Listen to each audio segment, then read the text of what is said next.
Gracie Jiu Jitsu rocks.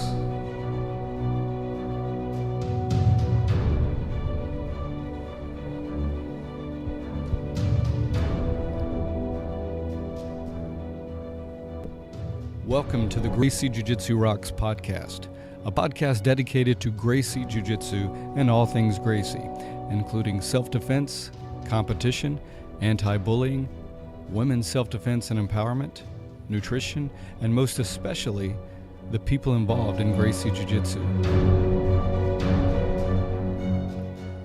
This podcast is for the average Joe. It's for anyone who practices, trains, teaches, or just loves to talk about or hear about Gracie Jiu Jitsu. We'll explore the lives of Gracie Jiu Jitsu practitioners, how they got involved in the art, and what effect it's had on their lives. So buckle up and enjoy the ride.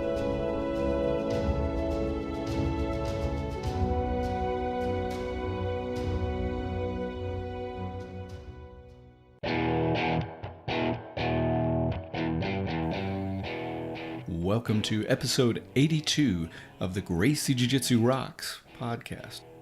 As always, I'm your host, Marty Josie, and thanks for listening.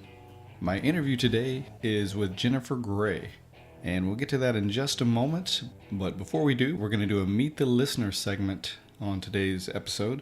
And I also want to tell you about a new development for this show. For the past 3.5, going on 4 years, 82 episodes and counting, I've provided great episodes with exciting and interesting guests. People like Pedro Sauer, Roy Dean, Hideron Gracie, and Eric Paulson, as well as lesser known guests, but still very interesting in their own right and making a difference as well in people's lives.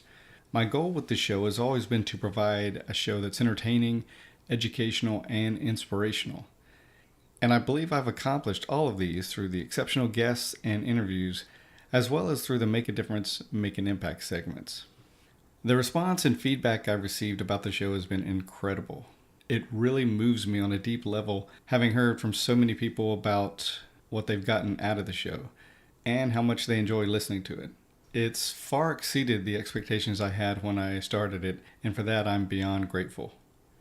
A number of people have asked me how they can show their support for the show, so I wanted to let you know that I've started a Patreon page. Since starting the show, I've never charged a fee for listening. I wanted to provide a great show that's free to the listeners, and I've intentionally stayed away from sponsors, as I didn't want to over-commercialize the show. I have considered taking on sponsors, and I'm not completely shutting that door, but for now, I still feel that this is the way to go. If you've enjoyed listening to the Gracie Jiu Jitsu Rocks podcast and feel like it has value and would like to support the show, please consider showing your support with an ongoing donation on our Patreon page. Basically, for the price of a cup of coffee and a muffin, or an acai bowl if you like, you can really help support the show. As I continue my journey with the podcast, I'll continue providing interesting, insightful, and entertaining episodes with great guests. So thank you very much for your support and encouragement, and I'll be posting a link to the Patreon page in the show notes. Okay, moving on to the Meet the Listener segment, where today I'll be speaking with Mary O'Connor Ocasio. So let's meet Mary now. Okay, I'm speaking with Mary O'Connor Ocasio. So welcome, Mary. Thank you, Marty. How are you? I'm doing great. Nice to be talking to you. It's great to be talking to you, too. All right, so let's just get started. If you would, let us know where you're from and where you train. Well, I'm from Fort Lauderdale, Florida, but we recently relocated, my family and I, to California, and we train at the Gracie Academy headquarters in Torrance. Wow, that's really cool. Correct me if I'm wrong, you were a longtime Gracie University student, and then what led to the decision for you and your family to move all the way across country? Yeah, well, it's an interesting story. Fortunately, I have a jiu-jitsu family. My husband is a blue belt 2-stripe. I'm a blue belt, and my daughter, who's 12 years old, is a green white stripe. Nice. My husband started training. He started training first in jiu-jitsu, and then he did the bully-proof DVDs with my daughter. She was about 4.5 years old. At that point, I wasn't training. I was kind of like, I think Ed O'Neill put it best, I wasn't crazy about rolling around on the ground in pajamas.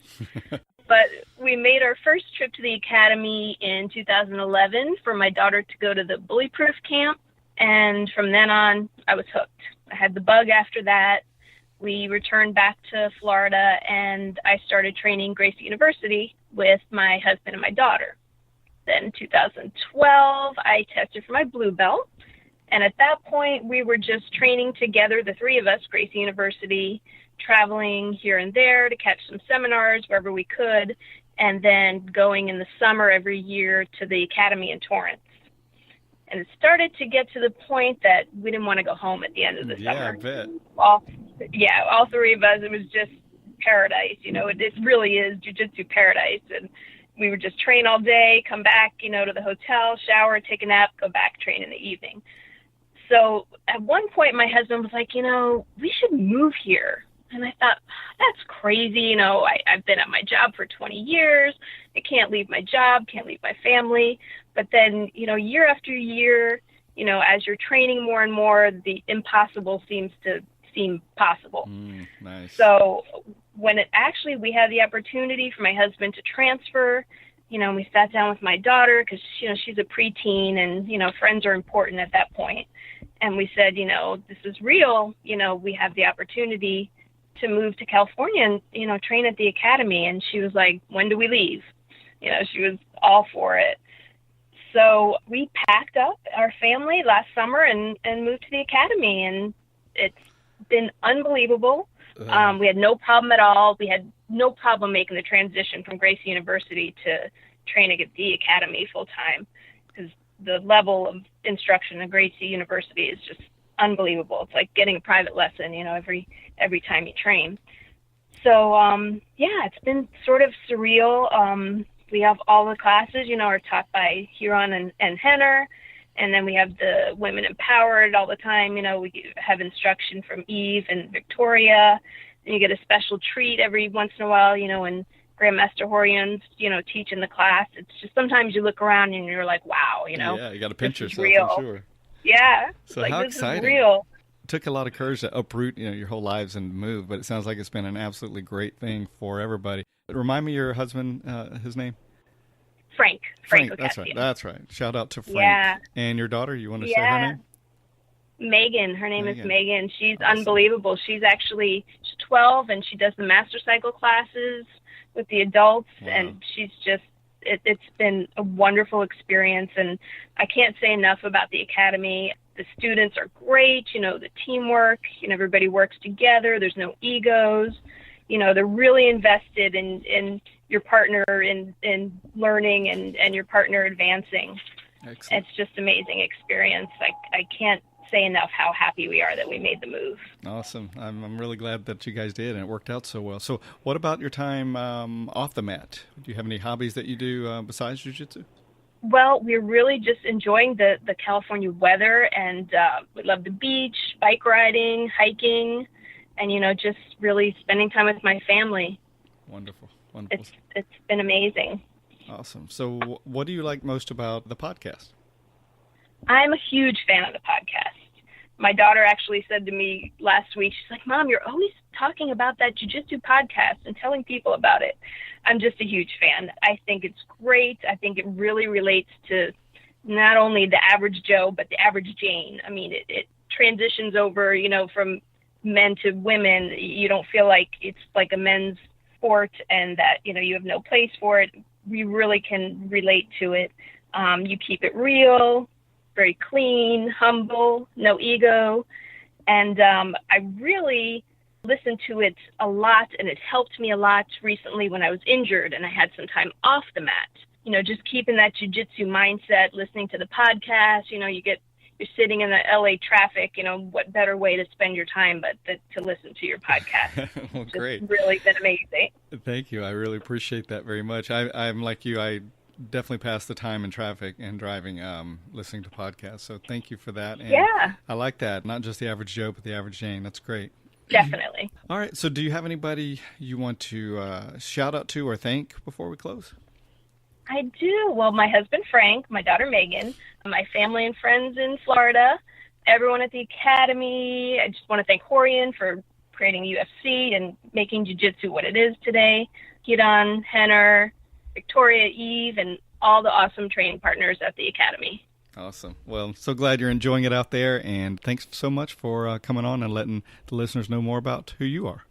Thank you so much, Marty. I'll be listening. All right. Thank you, Mary. Take care. All right. Moving on to our interview. Jennifer Gray is owner of She-Jitsu, and she's also a certified instructor. And she and Tai Gay run Redline Jiu Jitsu Academy in Edmond, Oklahoma. Many of you probably follow her on Facebook, and if you do, you know that she's been through quite a great deal in her life. And she's persevered and is now making a big difference in and touching many lives. So she's going to share her story today, and I know you're going to find it both fascinating and inspiring. After the interview, stick around for the Make a Difference, Make an Impact segment, where today's guest host will be Houston Cottrell, owner and head instructor of Gracie Jiu-Jitsu Madison. So without further ado, let's talk to Jennifer now.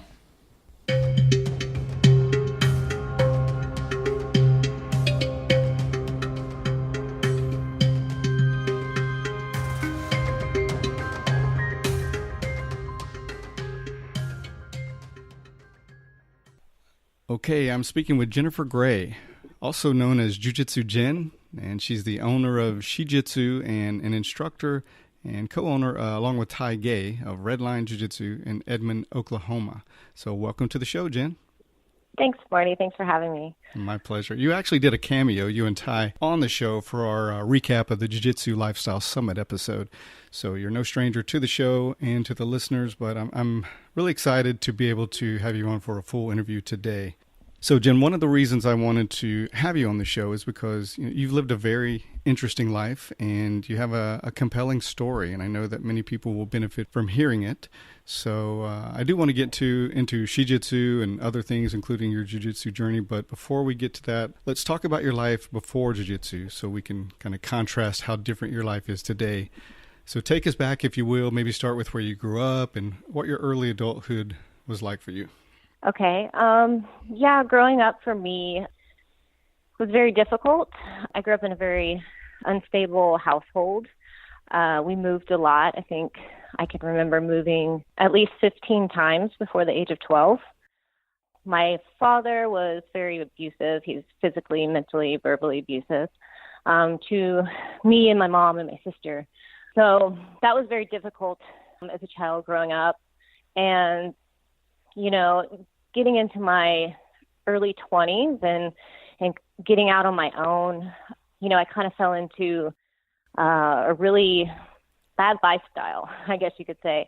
But I think that I was kind of predisposed to that because of, what I went through as a child. Certainly. My whole childhood was just filled with trauma and violence. And, as a kid growing up, it's like, when you go to school and you're with your friends and, you don't say anything to anyone. When you're being abused, you don't tell anyone. And so I kind of grew up in this, abusive situation, and I never spoke about it. I never got to talk to anyone about it. And so I had all these unresolved issues growing up through my teenage years. And then, once I turned 21, well, actually, let me back up. When I was kicked out of my house when I was 17. And so I was on my own pretty early.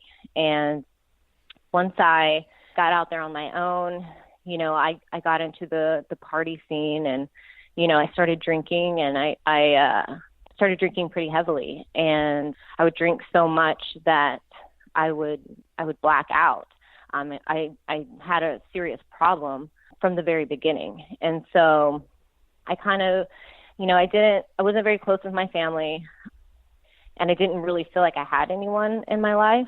And so when I would party or go out, I think that was just kind of, a way for me to fill that void, or I don't know, it made me feel better. It wasn't making me better, but to me, it made me feel better. And so by the time I was 21, I had a severe drinking problem. I was drinking, hard liquor every single night. And, sadly, when you're that young and there's alcohol involved and you're at parties, I was sexually assaulted more times than I would like to even think about.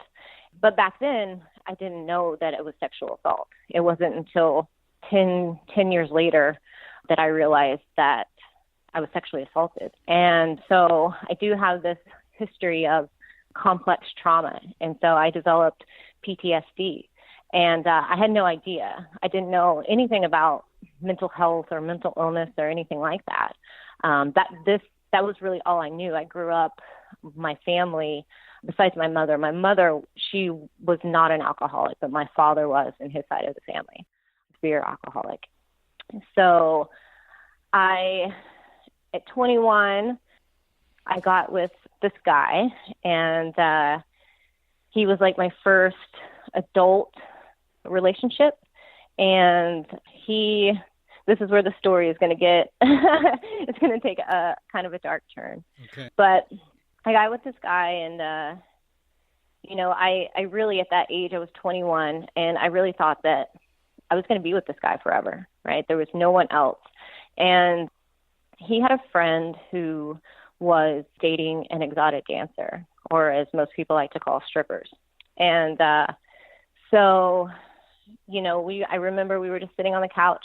It was me, his friend, and then the woman that was the dancer. And they were like, you should try it out. I think you would be really good at it, telling me, I think you'd make a lot of money. And so from there, I started to entertain the idea. And I was 21. I'd never been in a strip club ever in my life. So I'm not sure how long I thought about it, but I would start to drive by the strip club. I don't know why, but I would just drive by the strip club.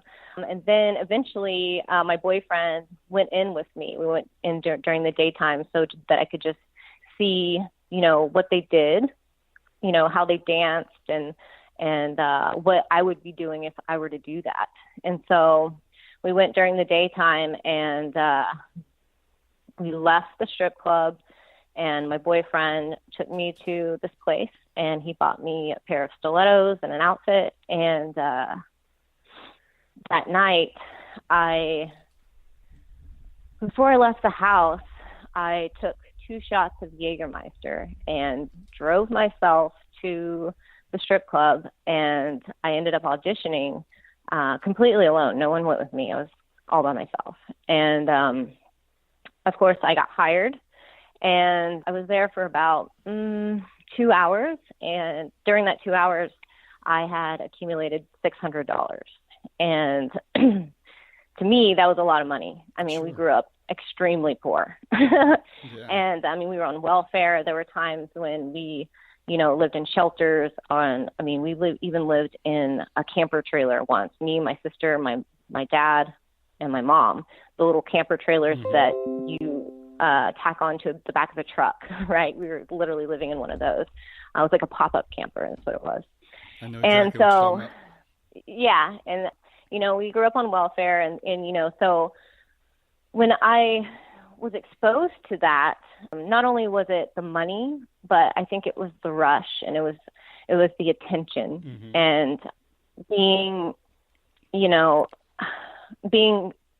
so alone. I think growing up, I was a very quiet girl, and I spent a lot of time alone. I had a really hard time making friends.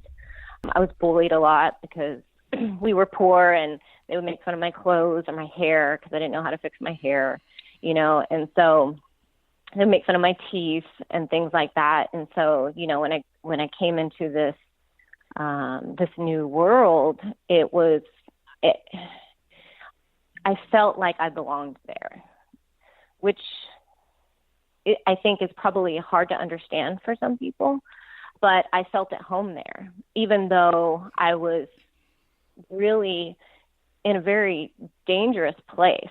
I mean, that place was filled with pimps and drug dealers and predators and, men that did not respect any of those women in there. I mean, when you were in there, you were a complete sex object. But when you're in that role as a stripper, you have this mindset, I'm there for the man. I'm there to please those men coming in. And even though if they were married or whatever, we're supposed to be like this fantasy for men. And so it was, it sucked me in, you know, and a lot of people, you know, coming into it were like, they would say, you know, don't get sucked in, by the game, you know, and I was like, oh, you know, totally, like, that's not going to happen to me, you know, like I'm just dancing and that's it. And I didn't think that there was anything wrong with it. I didn't think that I was doing anything bad. I never told my family. They actually didn't find out until years later. But when I started at 21, I had a drinking problem. And by the age of 20, I would say 23, 24-ish is when I started to develop a drug habit. I became severely addicted to cocaine.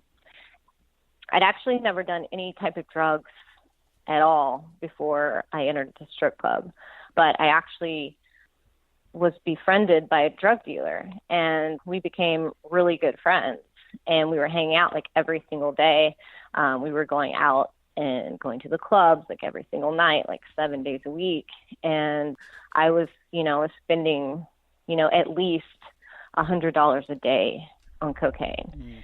And so it was a very, even though I was constantly surrounded by people, it was a very lonely and sad life that I was living. And, you know, in the beginning, it was a lot of fun, but as it went on, it really started to take its toll on me. And, you know, I ended up being completely destroyed by the guy that I was with, and that whole relationship completely ended. And, you know, I kind of went off the deep end after that. And I honestly didn't think that I was going to live past 25. Like, I was at a point in my life where I just really didn't care if I lived or died. I didn't feel like I had anything to live for. You know, I didn't feel like I had any other options in my life. Right. Like I didn't, you know, what was I supposed to do? I mean, I couldn't just leave that lifestyle and start doing something else. And so pretty hopeless existence at that point. Absolutely. Absolutely. Yes. I just want to say, first of all, I want to thank you. Thank you for your courage and sharing that. And I know there's more. We'll go forward, but thank you so much for having the courage to share that, your story and that part of your life with us. My heart goes out to you for all that you experienced and went through. I mean, if someone hasn't gone through something similar, there's no way they can even fathom what that's like. And I certainly haven't gone through what you have. I definitely can attest to some of the things. I grew up in an abusive home and definitely battled addictions all my life, and no stranger to that attempt to fill the void and get into all kinds of different scenarios and things that you never thought you would, but trying to fill that void, right. And then finding significance in the sickest places, you know. So I know what you're talking about with all that, and I'm glad you lived through that part. So go ahead, continue on, and we'll definitely look forward to hearing the upturn as well. Yeah. So I didn't think I'd live to be 25. I was making a lot of money, you know. I was just making tons and tons of money that, you know, and I was just spending it on clothes and shoes and cars. I'd brought myself a brand new BMW, and, you know, it was like drugs and party every single night. And then when I was 25, I met Ty. And when I met Ty, funny story, a year leading up to me and Ty getting together, I had been hanging out at his house. He lived with his band and this other guy that was just one of their friends. And that friend hung out. He was in the strip club, and that's where we became friends. And I started hanging out at that house. And so when I met Ty, I'd been hanging out at his house for about a year. I had no idea that he lived there because Ty lived upstairs. And at the time, I think when I started hanging out with him, or hanging out over there, he was actually in LA with his band. And so he was gone for about 6 months. But there were a couple of times where he would come in town. He would try to talk to me. He would even hit on me. And I was really, and he'll tell you the same thing, and we joke about it to this day, but I was really rude to him. I was really rude to him, and but he didn't stop trying, so that's a good thing. But at the time when he was hitting on me or trying to talk to me, I was going through a period in my life where I didn't want anything to do with men. I was completely just turned off by men. I was, I really think that being in that environment and being treated like, a piece of meat for so long. I mean, the men in those clubs they're so disrespectful. They're so, I don't know. I mean, they will disrespect you with their words. Sometimes they will bite you. They will slap you. I mean, it's just a really bad environment to be in. They think that they own you. And being in, some horrible relationships, just absolute horrible, mentally abusive relationships, kind of just, it destroyed me. And so I was just going through this period in my life where I didn't want anything to do with men. And so when anybody would hit on me, it wasn't just Ty. Sure. It was nothing against Ty. It was just, I wasn't giving out my number. I wasn't dating. I wasn't anything. I just wanted to party. That's all I wanted to do. I would go to the club. I would make enough money.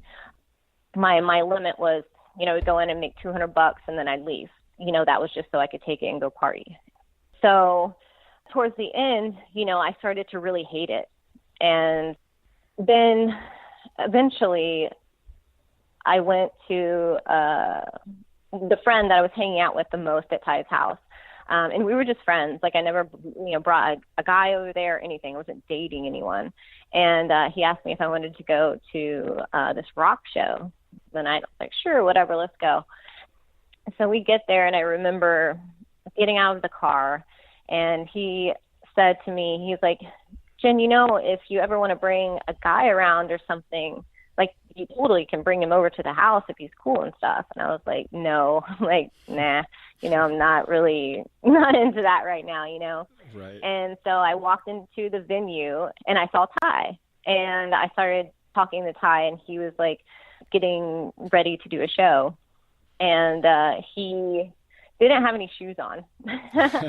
And so he's just like sitting there, shoes on, and he was like wrapping this mic cord or something, and it's like, hey, how's it going? And we're just talking, and he was like, he said something like, I'm tired or something, because I think he was on the road or something, and he had told me, I don't know how this happened, but he told me that he was one of the roadies for the band. Really? I had no idea that. That's Yeah, I had no idea that he was a singer.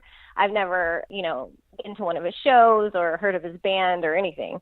So I'm thinking like, he's the roadie. He's this guy walking around, no shoes on, wrapping up cords and stuff. And and so the next thing I know, it was kind of funny. And the next thing I know, the show starts, and Ty is sitting, like the stage is kind of on the floor, so it's not upraised or anything. It was like a pretty small venue, and he was sitting cross-legged in the middle of the floor on the stage with his mic, and his head is down and his hair is down, and the show starts, and he starts singing, sitting in this like cross-legged position, no shoes on, on this dirty floor, and I'm like, who is this guy? Like, who is that? And I was very intrigued by him. And so I sat and I watched the whole show. And so after that, he came by and he talked to me again. And he's like, hey, are you coming over tonight? I was like, because I didn't know that he lived at our friend's house. I guess I could say his name. His name was Ray. And he said, are you coming over tonight? And I was like, well, I told Ray I would go to his house tonight because, everybody's going over there. And he just kind of laughed. He was like, oh, okay. Because that was his house. I know, that's Ray's hilarious. house was his house. So I was like, maybe some other time. I was like, but I already told Ray I was coming over. And he just kind of laughed. And so we got there. We got at the house before he did. And he walks in, and I was like, oh, hey, you made it. And he's like, yeah, I live here. I was like, and so I had no idea this whole time that he lived in this house that I'd been hanging out with for a really long time. And so anyway, so that's kind of how our relationship started. It was story. that night. Yeah, that night. And, you know, we were pretty much inseparable ever since that day. That was almost 9 years ago. I was about to ask how long ago that was. Yeah, 9 years. That's great. Yeah, our 9-year anniversary is November 6th. So he, you know, I basically never left his house after that. I was living with my sister at the time, but I was never at my sister's house. But so even before that, I was kind of a gypsy for a while. Like I had some stuff at my sister's house, but I was living, you know, wherever I could, you know, friend's house. Sometimes I would stay in a hotel for a week or two. So when I met him, we just kind of basically moved in with each other. And so that was, 9 years ago. About 2 months into that, he invited me to come up to Redline, come up to his jiu-jitsu facility. And at that time, he had a Muay Thai instructor, and he invited me to come take a Muay Thai class. So he didn't invite me to come to jiu-jitsu in the beginning. And so I'm like, okay.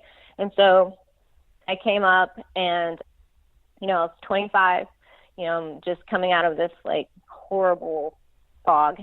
And now I was actually still in the fog. Like I was still deep down in that hole. Right. And I did the Muay Thai class, and I remember I left class, I got in my car, and I just started crying. Like I just was like crying hysterically. And it was because as an adult, I'd never had so much fun. Like I'd never done anything like that for myself. And it was kind of like a new feeling because it was, you know, it was actually fun. And it did remind me a lot of being a kid when I would do, because I did gymnastics a little bit as a kid, and I did cheerleading for a really long time. So it kind of reminded me of that part of myself. And so eventually, you know, I started to come back, and he had invited me to try jiu-jitsu. And so I did, and I just fell in love with it. And so in the beginning, I don't think Kai really took me seriously about me doing jiu-jitsu, because for a long time I would come to class and he would just let me drill. And then when everybody would get together and start rolling, he would never pair me up with anyone. So I would just be sitting there like kind of watching everybody else roll.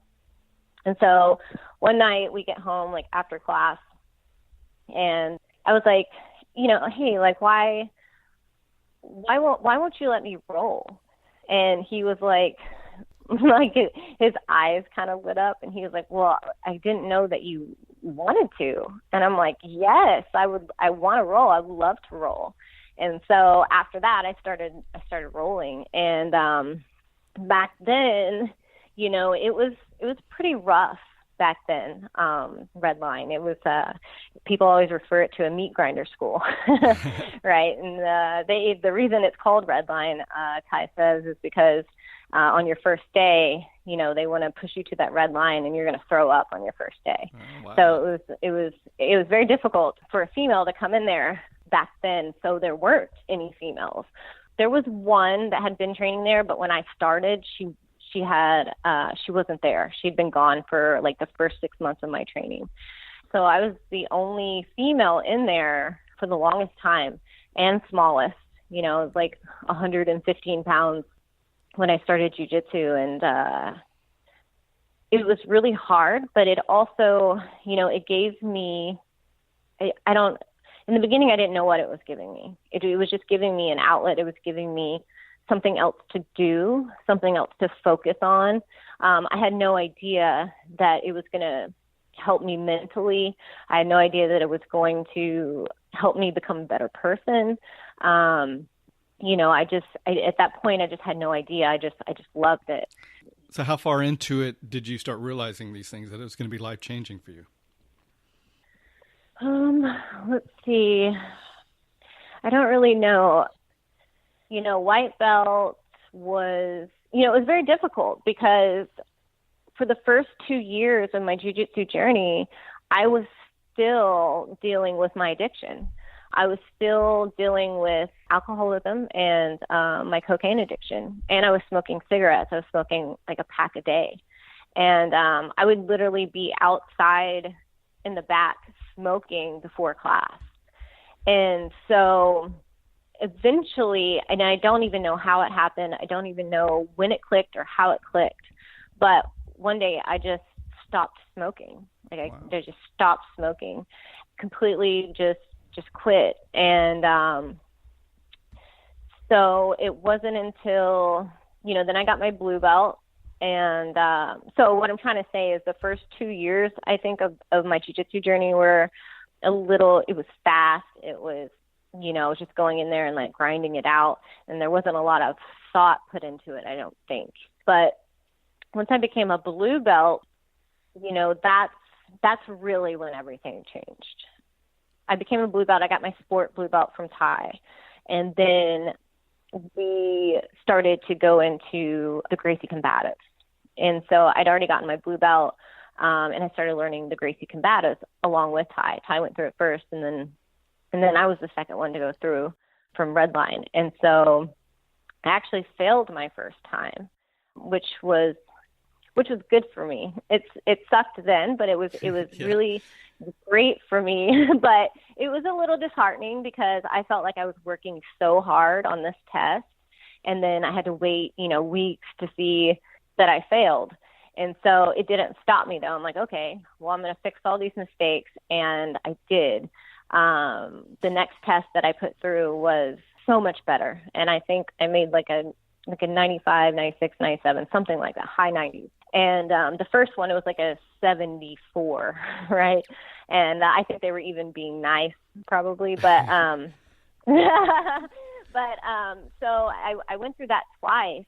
And then when things really started to change for me when I went through the Gracie Jiu Jitsu instructors program. Mm-hmm. And going from the lifestyle that I had in that world, that it's a different world. It's not like the outside world. You're completely disconnected from the outside world. Like it's almost like everything on the outside world just doesn't exist. It's just this whole, it's just a completely different world, and they're not connected to each other. And so when I started going through the instructors program, what the instructors program did for me is it taught me how to speak. It taught me how to talk to people. Mm-hmm. Because growing up, I was very quiet. I didn't know how to talk to people, so I just didn't. But when I was in like the club or whatever, it was different because it was this, some people might think it's confidence, but it's not really, it wasn't confidence. It's liquid courage. Liquid courage, exactly. That's exactly what it was. And so I needed all these stimulants and alcohol in order to be outgoing and talk to people. And so when I started, and I don't know if it was because of how they had me kind of memorize the steps and say certain things in certain places, but I just started, as I was just repeating these set of words like over and over and over again, I just started to notice that I was starting to be able to talk to people a little bit better. And this is me just explaining this very simply. I think there's a lot more to it that I don't really understand. But it is something that I noticed that it just gave me, it's almost like it trained me on how to speak to people, which was a huge deal for me. Yeah. So I started teaching, and I think that's when everything started to change for me. Wow. And it was kind of difficult because I was still stuck in kind of a dark hole that I didn't really know how to get completely out of. But then I'm at the Gracie Academy in this whole new world, and I didn't know the transition from that world to this world was extremely difficult. And so when I was a blue belt, even leading up to that, I didn't even realize that I was suffering from PTSD. I didn't know that I had a panic disorder. I didn't know that I was, suffering from a mental illness. I had no idea. And so during my blue belt, I started, having these horrible panic attacks and these horrible flashbacks. I would have horrible nightmares. I would wake up screaming bloody murder. I would wake up screaming and just like jumping out of the bed. I would be so loud it would wake the dog up, and the dog would like start screaming because it was scared. And, I didn't really know what was wrong with me, but it got really bad to a point, where I started to become suicidal. I was dealing a lot with depression. The depression, I think, was the worst. The depression and the anxiety, the nightmares. I started going through spells of like paranoia, where I felt like people were watching me, or they're stalking me, or that everybody is talking about me. It was a very scary time in my life. And so I got, like I said, I became suicidal. And it was, when I say suicidal, like I never wanted to kill myself, but there was something inside of me. There was this urge to hurt myself. And I did hurt myself. I would self-harm. I'd burn myself with lighters. I'd hit myself in the face. I would pull my own hair out. And these are also things that I did as a kid. I also self-harm a lot when I was a kid. So when all of this started happening, I reached out to a place. I didn't have any insurance or anything like that. And so I reached out to a place here in Oklahoma that has free services. And I started going through this program called Seeking Safety. It's a substance abuse group therapy. And so I started doing that. But when I went in there, the first day, they do like a 3-hour assessment with you. And in the first 3 hours after that, they'd diagnosed me with bipolar disorder, PTSD, agoraphobia, and a panic disorder. And that was like in the first 3 hours of just being there. Now, whether or not, that was accurate, I'm still not even sure to this day. I know that I do have PTSD and agoraphobia, but bipolar disorder is kind of thrown around a little easily these days. Right. I don't think they'd spend enough time with me to actually diagnose me with that. But after that, they started putting me on pills, and they were putting me, I had been on 8 pills a day, and this is during my blue belt journey. They put me on 8 pills a day. They put me on Prozac, a stabilizer, and an antipsychotic. And what I didn't know about prescription drugs back then was that it takes an entire year for, once you start taking any antidepressant like Prozac, it takes an entire year for your brain to realize that there's not something wrong. So when you're putting all these chemicals into your body, your brain is reacting because it's not natural. And so your body is not acting natural. And so it takes up to a year for your brain to train itself to be like, oh, okay, these pills are okay. I'm okay. And so when I started taking all these pills, I started cycling really fast through all my emotions: depressed, anxious, paranoid, everything that you can think of, like all the emotions, just cycling all day. And, within hours. And I didn't understand. I just thought that I was crazy.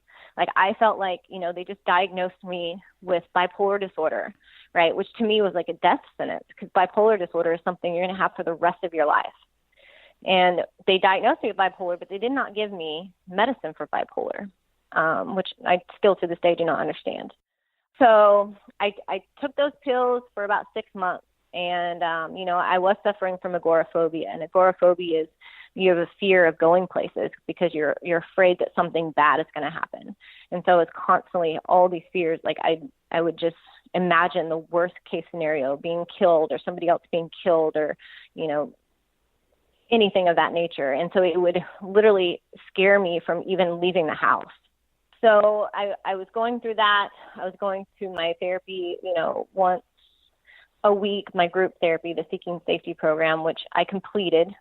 But even going down there and sitting in the room, I was in a room full of women some were just out of jail, trying to get their kids back because, they had been put in jail for drugs, or, another woman had escaped from 2 states over from her husband that was going to kill her, and so I'd have to go every week with these women that were also struggling the same way that I was. Mm-hmm. But it was very difficult going into that place. And even going there caused my anxiety to, skyrocket.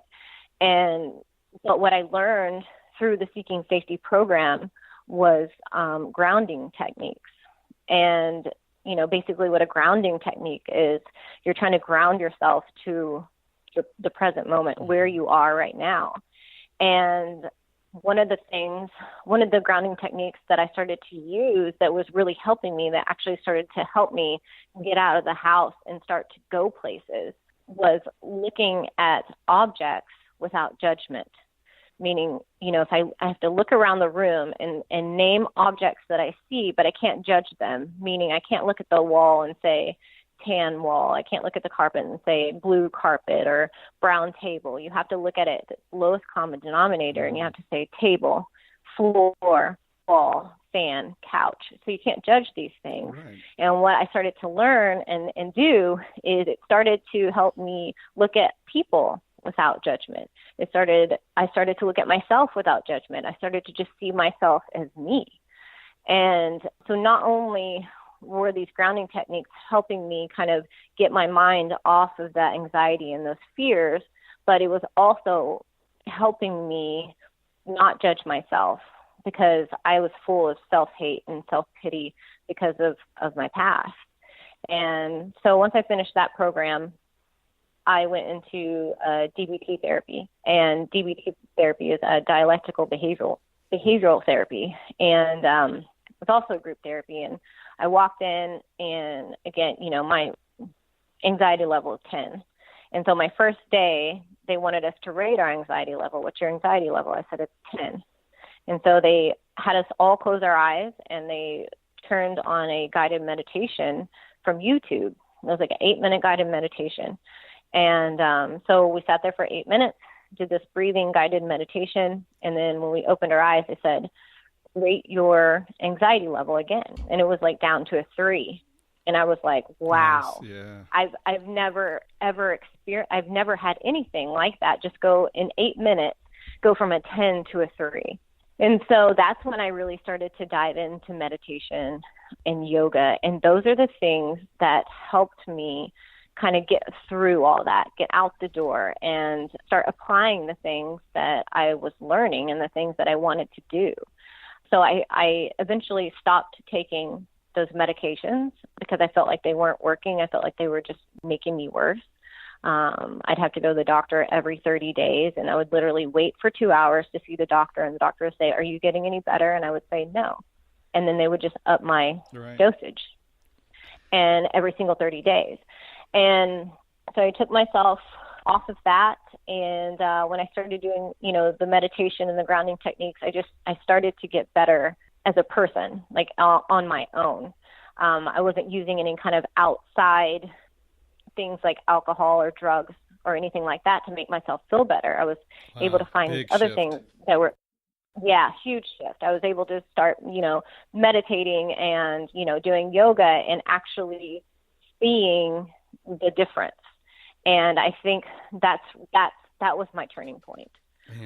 That was the turning point in my life where everything started to change for me. I tell you, I have a background in psychiatry, psychology. I have a master's degree in nursing and board certified in psych nursing, and used to be and used to be a stress management counselor for Duke University Medicine's cardiac rehab program and their life coach for their employee wellness program. So a lot of what you say resonates with me. It's actually painful on some level to hear, just what you've been through and all the things that you've had. It's something. But it also gives me a lot of hope, seeing that spirit of resiliency and strength, that you survived it all and you found something that gave an upturn that you started seeing results with. I'm a big proponent of meditation and guided imagery and those kind of things. So, tell us more about how your life has changed when you got more into yoga and some of these self-help techniques that have had a major impact for you. Yeah, so I started diving into guided meditations. I would just go to YouTube and look up guided meditations, and then of course I started doing yoga, and I started just doing it like every single day. And I didn't get better overnight, and it took. I mean, it was a lot of work. It was extremely difficult to get through because, not only was I trying to get better, but I was also going through, so much shame and guilt for, my past. And, it was very hard because I just wanted to be out there and be a normal person like everybody else. Like, I just felt like I'm just sitting here while life is just passing me by. And I felt like there was nothing that I could do about it. And so I kept doing these things. And I kept going. And then, eventually, I got through my blue belt. I was a blue belt for 5.5 years. I can relate to that. Yeah, it was a long, hard road there. And then I got, and then I made it to my purple belt. And when I got to my purple belt, when I was a blue belt, I was like, I really thought I'm never going to make it to purple belt. I'm just not going to make it. I'm just not. And, but I did. And, cause I kept coming back, and I kept pushing forward, because what started to happen was I would still have really bad days. I would still have suicidal thoughts. I would still get extremely depressed. I would still have nightmares. I would still have panic attacks. But what started to happen was those days started getting less, and my better days started getting more. But it was still very difficult, because I would go such a long time doing great, on top of the world, able to, go to Jiu Jitsu and teach and do yoga and meditate. And then all of a sudden I would hit this wall, right? And then I would fall right back into that place. And when you do that, you start to beat yourself up, and you're like, how did I let myself get back to here? Mm-hmm. I thought that I was better. This is it. I'm just never going to get better. I'm always going to be like this. I'm always going to keep coming back to this place. And when that happens over and over and over again, it does wear on you. And, I feel like for a really long time, like I was scared of myself, because I didn't know if one day I'm going to wake up and I'm going to kill myself, because it was an urge that I was having to fight off. And, if it wasn't for, having Ty by my side, Ty never left me during all of this. Like my whole life, I've been, kind of just pushed off to the side or left alone. I was always known as, as the problem child. Nobody's ever understood me. They've always misunderstood me, and I've just kind of been thrown away like trash my whole entire life. And, I still to this day am just looking back and having Ty by my side, such a tremendous help, because he supported me. Not that he understood, because he couldn't. But I think once I started going through therapy, he started seeing, oh, there's something really wrong here. So, I still have good days and I still have bad days. But like I said, it was a constant battle. Like I feel like not as much today, but it's still there. It's still under the surface. And I feel like I've learned how to kind of just manage my symptoms, because that was 2.5, maybe 3 years ago, I started to do really good. And I was getting back in the swing of things, and, everything was great. And then Ty left to go on tour. And when he left, it was kind of all of a sudden, it kind of happened overnight. It wasn't like he was going to be gone for 2 weeks and then be back. He was going to be gone for pretty much the next 6 months. And we'd been together. Yeah, this is about 2 years ago. So we'd been living together, working together, even sharing a car together for 7 years, right? Sleeping next to each other for 7 years, every single night. And then all of a sudden, he's on tour and he's gone and I'm alone. And that was a huge adjustment for me. But what had happened was it had triggered everything back. So I hadn't mentioned this either, but I developed bulimia when I was 21. And so when I started jiu-jitsu at 25, I was binging and purging sometimes 10, 15 times a day. And it was in extreme pain emotionally. And so I hadn't had a bulimic episode in about 4 years. And then Ty left and I fell into this deep depression. I literally could not get off the couch. I couldn't stop crying. Like I was crying for days. Like I literally could not make it stop. There was nothing that I could do. I didn't understand it. My nightmares started coming back. I started getting insomnia. I couldn't sleep. And of course, when you can't sleep, that just kind of adds to everything. Sure. It just kind of makes all your symptoms and everything worse. And, I didn't really understand what was going on. And so then I started having bulimia episodes. And if you're not familiar with bulimia is not something that someone plans out.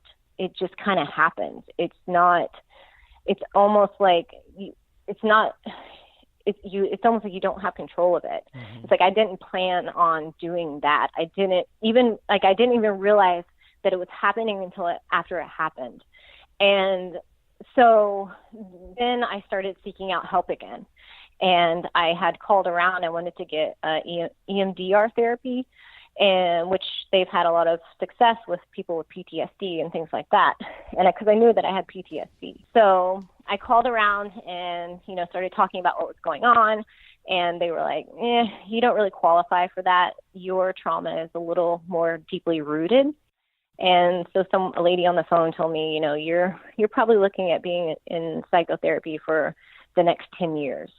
So again, I was given this kind of with this diagnosis of, well, the next 10 years of your life is going to be, surrounded by these horrible feelings.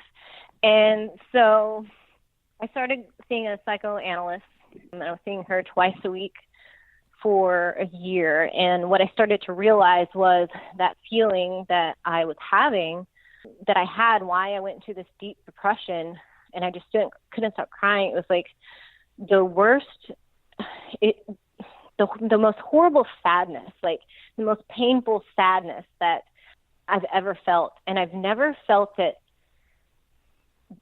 other than when I was a small child. And it felt just like each and every time I had to leave my father. So after my family got divorced, my mom, they got divorced, I would have to go back for visitations and back and forth. And each time that I would have to leave my dad, it was this feeling of extreme sadness, like my life is completely over and I'm never going to see him again. And so it took me a while to kind of connect that feeling to that. Mm-hmm. And so going through psychotherapy and seeing her for twice a week, they ended up putting me back on Prozac, so I'm thinking, because I was now I'm having a hard time again, regulating my feelings. So they put me back on Prozac, and still then didn't really understand a lot about prescription pills. And, they knew my history. They knew that I'd been on it before. And I told them it made me cycle and do all these crazy stuff.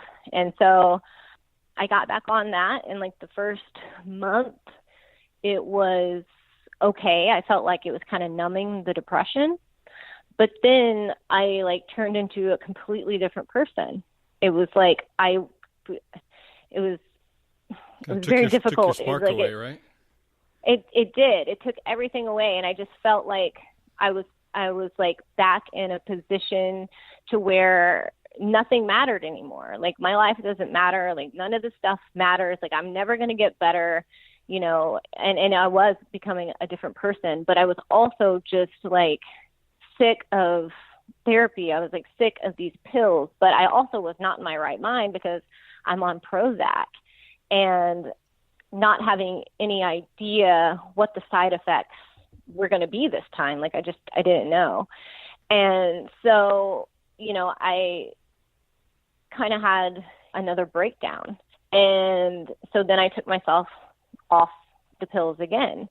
And it's been very difficult. And I stopped seeing those doctors again because I just felt like they weren't guiding me in the right direction. They weren't giving me the medicine that I needed. They said they were trying to figure out if I was bipolar or not. And they kept telling me they didn't think that I was, that they thought that I had traits of borderline personality disorder, which I do fit the criteria. But what a lot of people misunderstand about borderline personality disorder is it's not that I have a bunch of different personalities, not that I have like all these different alter egos. It's just that I'm very sensitive.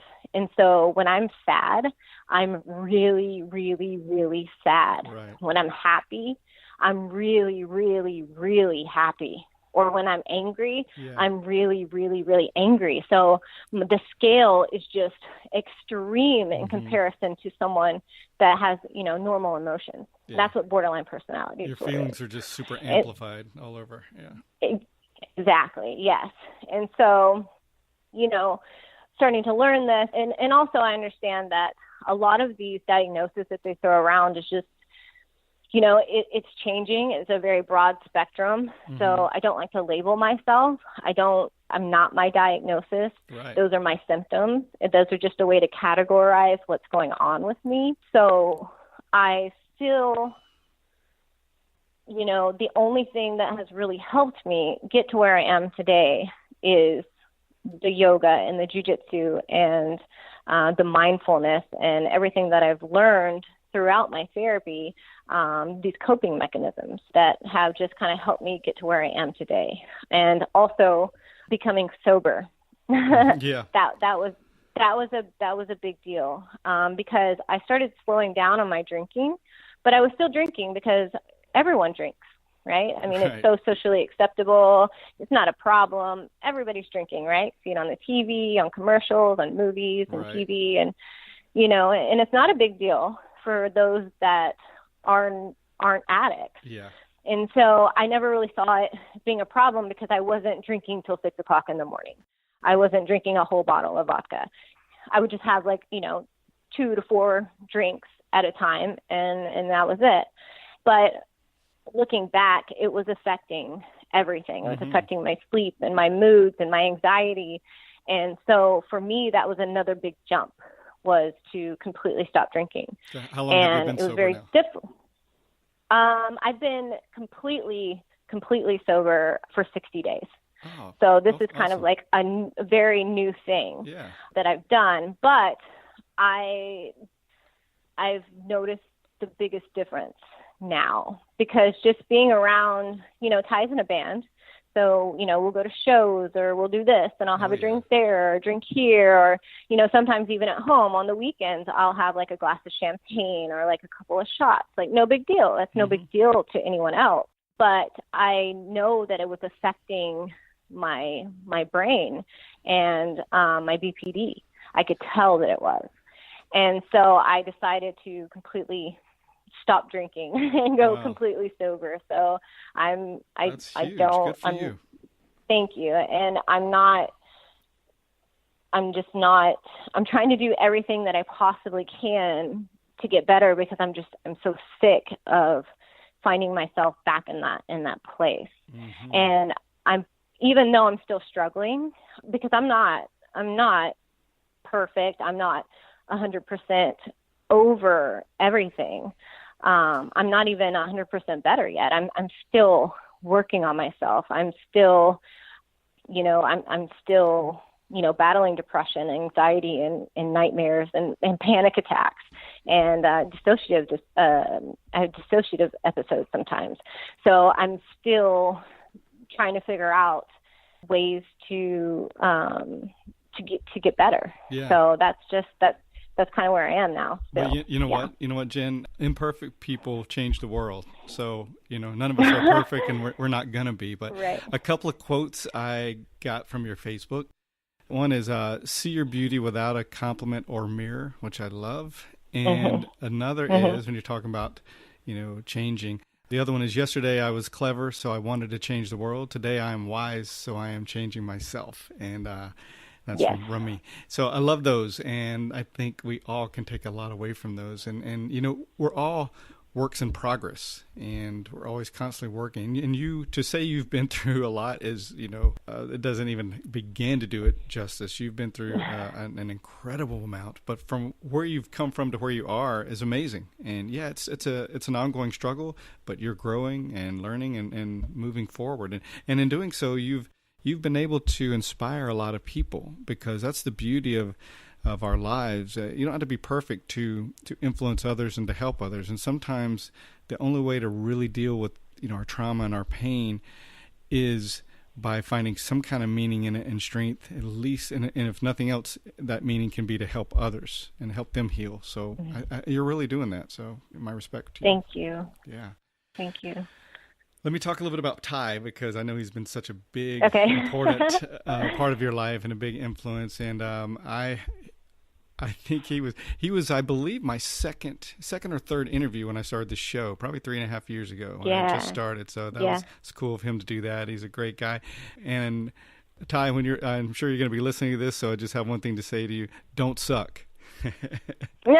So that was the one I asked him when he was on the show. What do you have a favorite quote or mantra you live by? And that was it. He was like, "Don't suck. Just be a good person. Don't suck." Mistreat people." Yeah. So I liked that. And he and Chase Hill have a new podcast they just started, the Submitting Live podcast. So shout out to those guys for starting that. Really excited about that. So yeah, he said he wanted to have you on the podcast. Oh, it'd be my pleasure. My pleasure. Yeah. All right. So, first of all, again, hats off to you for spreading the message of self-care and raising awareness about trauma and trauma survivors and mental illness. It's such an important thing, and there's so much misinformation and confusion out there about mental illness and things like that. So, respect what you're doing about raising that awareness. Very cool. Jen, what would you say is the biggest lesson that stands out in your mind that you've learned through Jiu-Jitsu, and what about Jiu-Jitsu has brought you the most joy? Jiu-Jitsu has given me many, many things.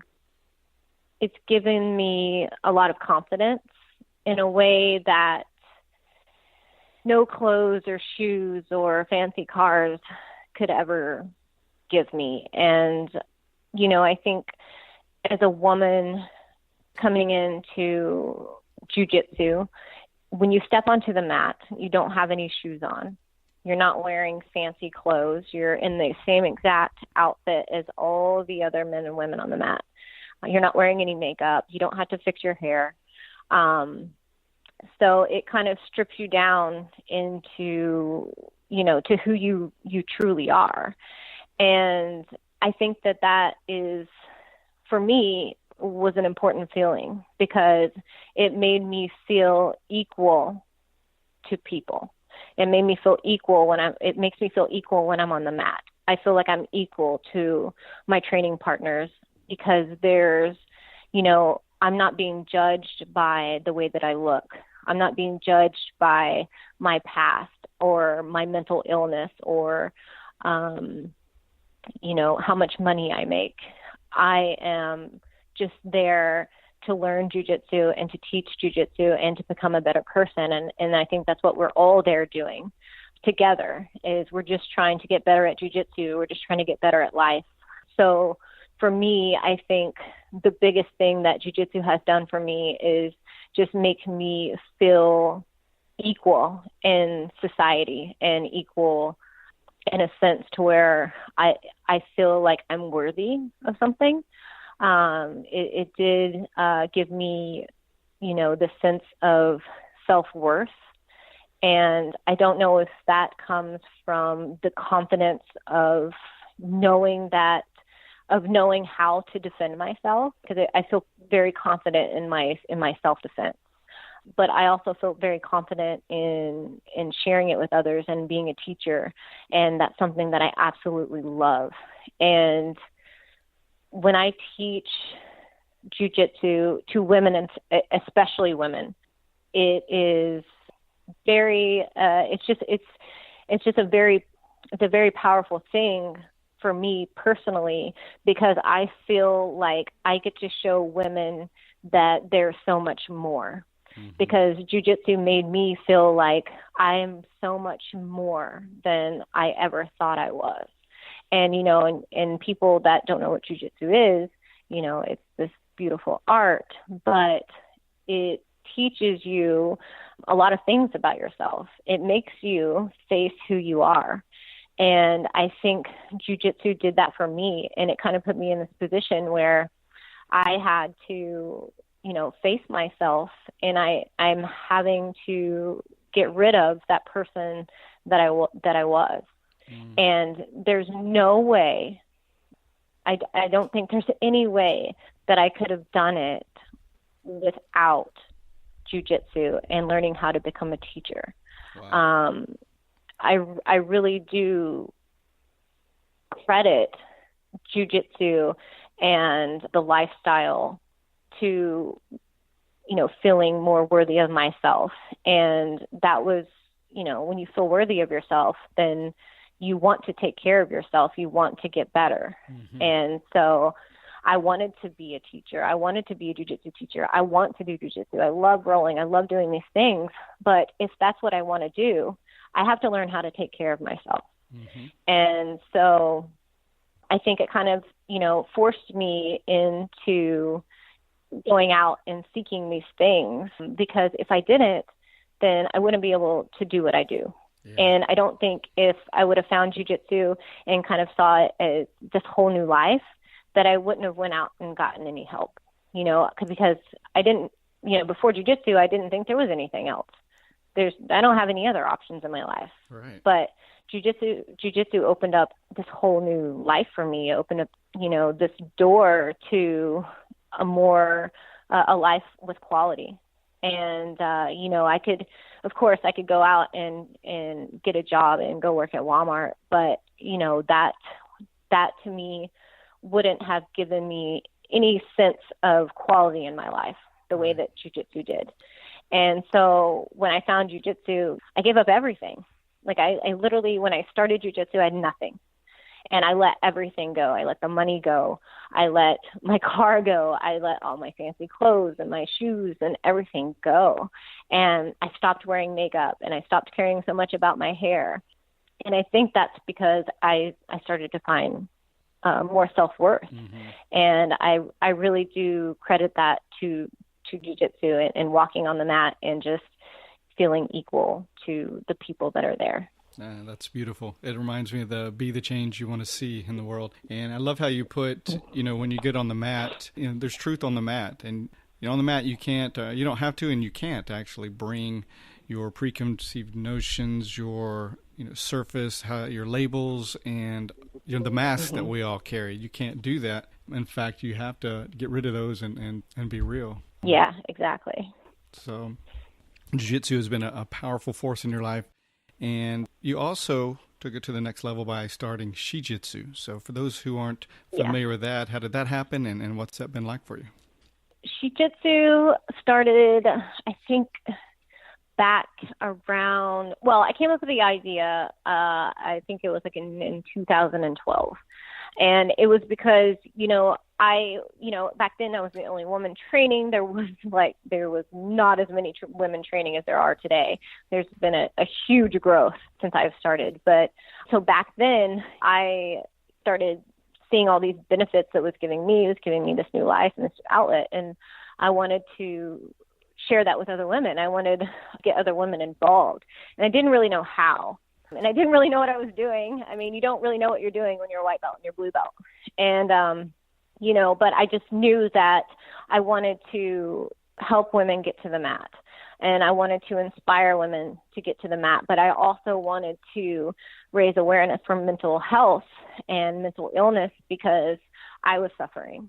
And I kind of used it as a platform for myself because I kind of felt so isolated for a long time. And I really wanted people to just kind of understand what I was going through. And if they could understand what I was going through, then they could see this, then they could see how powerful jiu-jitsu could be for them. Like, you know, if this is helping her that much, then, you know, maybe it could help me. Right. And so that's kind of why I came up with She-Jitsu. And I remember one day I was like, what if we put she instead of Jew, and it'd be like She-Jitsu, you know, like for women. Yeah, that's and great. Then it just kind of sparked from there. And when I came up with it, I didn't really know what I wanted to do with it or which direction I wanted to go. And, you know, so I've changed it a lot since then, and I'm still changing it, still evolving.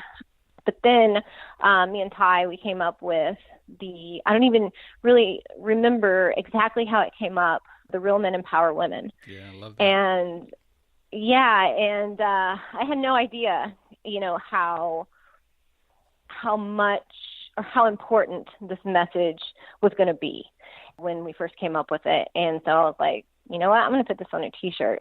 And, you know, so I started selling these shirts that said Real Men Empower Women. And so basically She-Jitsu became this brand for me to empower women on and off the mat. So I'm trying to empower women to get on the mat, but off the mat, I'm using the power of fashion to make a statement and having men wear these t-shirts that say Real Men Empower Women, because I think that it's very important for women to see and to understand that not all men are bad. I know I came from, you know, I'd been, you know, treated very badly by very many men in my life, boyfriends, strangers, family members. And so I think that happens to a lot of women. There was this quote, it says, we know that not all men are bad, but every single woman has been harassed by a man. But that doesn't mean that all men are bad. But I think that women sometimes, they're harassed constantly on a daily basis and sexualized that, you know, they kind of feel like all men are bad. And so when we came up with this t-shirt, you know, I didn't really know how people were going to feel about it. Some people love it. Some people, they don't get it. They're like, oh, well, women can empower themselves. Right. And that's true. That's absolutely true. But what the Real Men Empower Women shirt does is it's a way for, you know, men to kind of stand up and tell the other men, like, hey, this is not socially acceptable. Like, we can't do this. And if more men start to stand up and then, you know, kind of stigmatize shaming women or disempowering women or abusing women, then it can change the norm. And so, you know, I had no idea that it was going to be that big of a message and that everybody was just going to really embrace it. And they have. And, you know, I have people all over the world wearing these shirts now and people posting pictures online and, you know, cool. People that are out and about. Yeah, it just strikes up this conversation, you know, wherever that person goes, where you normally wouldn't talk about something like that. And so She-Jitsu kind of became this platform for me to, I guess, help people like me, like to help the Jen that I used to be. So I feel like I'm just kind of, you know, just I have that girl in mind, the Jen that was going through, you know, these horrible things in her life. And I'm just trying to use it as a platform to empower women like me and other women that think that there's not a better way in life. Oh, very cool. I have my shirt, and if you're listening, you don't have yours yet, I'm going to put links to Jen's site in the show notes, so definitely go over there and get yours today. Jen, a couple of words that really come to mind when I think of you are survivor and empowerer. So you've really used what you've gone through and the struggles and the pain that you've experienced and really, you know, turned it around and are really making an impact and influence on a lot of lives. So again, I have a lot of respect for you. I want to thank you for sharing your story. It's not easy, but it means a lot to a lot of people who will be hearing this, and it gives people hope. And for that, you know, I'm thankful, and I want to encourage you to keep on doing what you're doing. You're really touching lives. So thank you, Marty. I really appreciate you listening. Oh, yeah, my pleasure. So thanks for coming on and sharing your story, and want to wish you a continued long, healthy, and happy life. Thank you. Okay, really enjoyed talking with Jennifer. What an incredible journey that she's had. After the interview concluded, we kept talking for a while and had a nice little conversation about psychology and mindfulness, and discussed all the science that now is coming up, kind of proving all the mind, body, and spirit modalities and techniques and things like meditation, where, the science is really proving what a lot of people have known or suspected for many, many years. So good stuff. All right, up next is the Make a Difference, Make an Impact segment. And guest host today is Houston Cottrell, owner of Gracie Jiu Jitsu Madison in Madison, Mississippi. And Houston has the distinction of being the youngest person to ever complete the ICP, Instructor Certification Program, through the Gracie Academy. And I have to say just how much I admire and respect him for doing that. He took a lot of flack during that time and really stayed the course and didn't let the haters discourage him from following his dream. And because of that, he's been able to impact a lot of lives and been a real force for good. So hats off to him, and let's hear from him now on the Make a Difference, Make an Impact segment.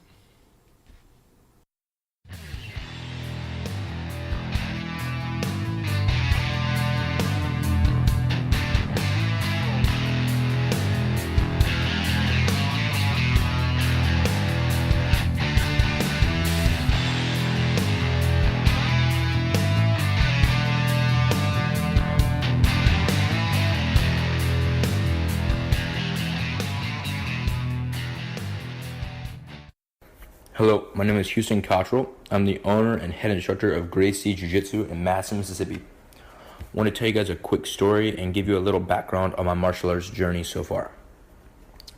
I got started with martial arts when I was 5 years old, doing Kempo karate back in Charleston, South Carolina.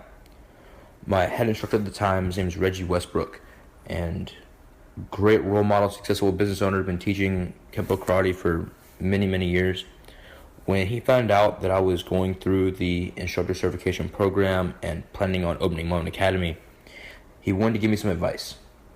So he got in touch with me. I was able to go back to South Carolina and meet with him.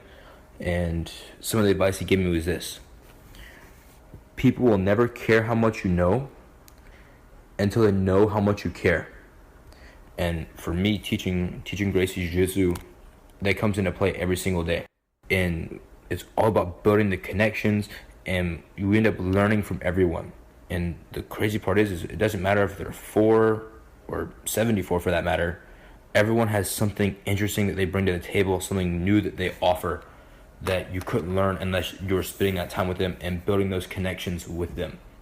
When we think about it, who do we enjoy spending our time around? It's the people who genuinely care about us and the people who take the time to invest in us and get to know us the most. So that's why it doesn't matter what profession you're in. That's why it's so important that we have to build connections and genuinely care for everyone that we're working with and around, whether it's a relationship or business or whatever the case may be. It's all about sharing. And when we think about it from the jiu-jitsu aspect, we have one person to thank. Thanking Elio Gracie for passing it on to his sons, and then Horian for bringing it to America, and Hiron and Henner for creating Gracie University and getting it out to the masses. Because if it wasn't for them sharing their family art with all of us, none of us would be doing jiu-jitsu, and I don't know where we would be. I know for me, I wouldn't be teaching Gracie Jiu-Jitsu, wouldn't be able to do what I love, and wouldn't be able to share it with everyone in my community. No matter what profession you're in, it's all about building the connections and letting people know how much you care. Because they'll never care how much you know until they know how much you care. So guys, listen, if you want to go fast, go alone. But if you want to go far, go together. Gracie Jiu-Jitsu rocks. Thank you very much. And that's going to do it for this episode. Don't forget you can support us by going to our Patreon page and signing up to be an ongoing supporter. We are on Facebook, Instagram, Twitter, and YouTube, so please like and subscribe to our social media and help us spread the word about the show. You can rate us on iTunes. We'd really love a 5-star rating from you. And while you're there, feel free to leave a comment about the show. Thanks again for listening, and until next time, this is Marty Josie, and I'll see you on the mat.